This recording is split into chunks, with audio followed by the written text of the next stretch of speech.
علیکم السلام و رحمت الله و برکاته. سوالش دیگه است که زنی که در ماه رمضان عادت ماهانش آمدک، یعنی که حیض شدک، چگونه الله عز و جل را عبادت بکند؟ بارک الله فیکم. زنی که در ماه رمضان عادت ماهانش می آید، یعنی حیض می شود، همه عملهای خیر را انجام داده می تواند. همه عملهای خیر را انجام داده می تواند الا مگر نماز و روزه.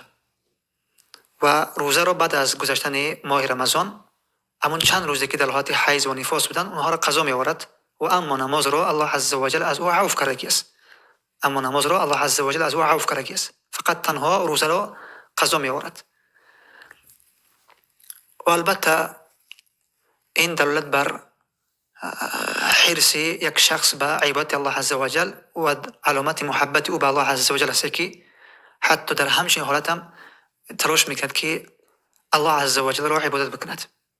زیرا متاسفانه بعضی از زنها به سبب جهل آنها به شریعت و احکامات شرعی، آنها به این تصور و فکر هستند که اگر زن وقتی که عادت ماهانش آمده نمیتواند که عملهای خیر را انجام بدهد، در حالی که این غلط و اشتباه است. غیر از نماز و روزه، زنی که بر او حیض و نفاس میآید همه عملهای خیر را انجام داده میتواند، از قبیل اذکار صبح و شام، تلاوت قرآن، بدون اینکه او قرآن لمس بکند، بدون اینکه قرآن با دستش بقبد، میتواند که تلاوت قرآن بکند و قرآن را گوش بکند و تعلیم علوم شرعی و همچنین صدقه و خیر و عملهای نیک و همچنین دعا کردن، به خصوص دعای حصه آخر شب میتواند که دعا بکند و اینها عبادت هستند. همه اینها عبادت هستند و زنی که در حالت حیض و که نفاس قرار میگیرد میتواند که این عملها را انجام بدهد.